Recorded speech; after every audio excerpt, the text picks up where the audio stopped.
अब आप देखिए आपको काज अल्फ़ा की वैल्यू गिवन है 7 के नीचे 25 और टेंजेंट बीटा की वैल्यू गिवन है 12 के नीचे 5। काज अल्फ़ा मतलब बेस के नीचे हाइपोटेनियस, बेस की वैल्यू 7, हाइपोटेनियस की वैल्यू 25।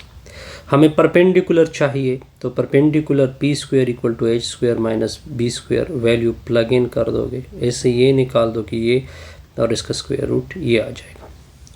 लेकिन अल्फ़ा से अल्फ़ा फाइंड करना है तो हमने सिर्फ क्योंकि ये रिज़ल्ट तो साइन अल्फ़ा, हमें साइन अल्फ़ा पहले चाहिए, परपेंडिकुलर बाई हाइपोटेनियस। तब देखिए अल्फ़ा कौन से क्वाड्रेंट में है, सेकंड में साइन क्या होता है पॉजिटिव, तो ये इसकी वैल्यू आ जाएगी। इधर हम क्या फाइंड करेंगे, कास बीटा और साइन बीटा, क्योंकि बीटा से आपने बीटा फाइंड करना होता है। तो इधर परपेंडिकुलर की वैल्यू 12, बेस की वैल्यू 5, हाइपोटेनियस नहीं है तो hypotenuse B square plus P square, ऊपर से वैल्यू प्लग कर दोगे, ऊपर से वैल्यू प्लग कर दोगे। तो जब वैल्यू प्लग कर दोगे तो एच की वैल्यू क्या आएगी, 13 आएगी। अब साइन बीटा पी के नीचे एच होता है यानी परपेंडिकुलर बाई हाइपोटेनियस होता है।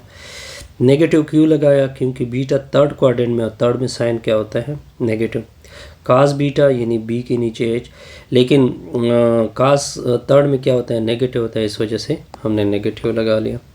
अब हमने ये फार्मूला लिया साइन अल्फ़ा, क्योंकि हमने ये फाइंड करना है sine alpha cos beta cos alpha sine beta. तो साइन अल्फ़ा की वैल्यू कास बीटा की वैल्यू कास अल्फ़ा और साइन बीटा की वैल्यू, तो ये रिज़ल्ट आ गया, तो ये रिज़ल्ट आ गया। अब इनको एज अ कॉमन एलसीएम लोगे, ऊपर वाले दोनों को 8 कर दोगे तो ये आपके सामने आ जाएगा। आपका फर्स्ट पार्ट क्या हो गया जी, क्लियर। नेक्स्ट देखते हैं कॉस बीटा की वैल्यू। सेकंड पार्ट क्या है, सेकंड आपने फाइंड करना है cos alpha plus beta question mark. तो कॉस अल्फ़ा प्लस बीटा को अगर मैं ओपन कर दूं तो क्या होगा, cos alpha cos beta minus sine alpha sine beta. अब आपने वैल्यू प्लग करनी है cos alpha plus beta. Cos alpha की वैल्यू -7 के नीचे 25, कॉस बीटा की वैल्यू ऊपर से आप देख सकते हैं -5 के नीचे 13 माइनस साइन अल्फ़ा की वैल्यू 24 के नीचे 25, साइन बीटा की वैल्यू -12 के नीचे 13। तो काज अल्फ़ा प्लस बीटा, माइनस और माइनस प्लस होता है, 7 पंजे 35, 13 पंजे 65, 6 गया 13 दूनी 26, 32 आ जाएगा। माइनस और माइनस प्लस होगा, 12 4 48 होता है, 4 गया 12 दूनी 24, 24 जमा 4, 24 जमा 4 क्या होगा 28 होगा, नीचे होगा 325। तो काज अल्फ़ा प्लस बीटा इक्वल होगा 325 को एलसीएम लोगे, ऊपर दोनों को 8 कर दोगे यानी 35 प्लस 288 आएगा।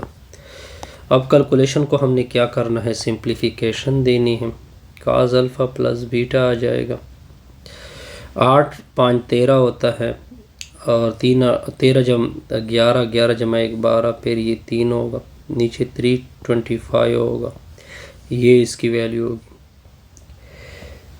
थर्ड क्या कहते हैं कि alpha plus beta where they lie, ये कहाँ पे लाइज हो रहा है।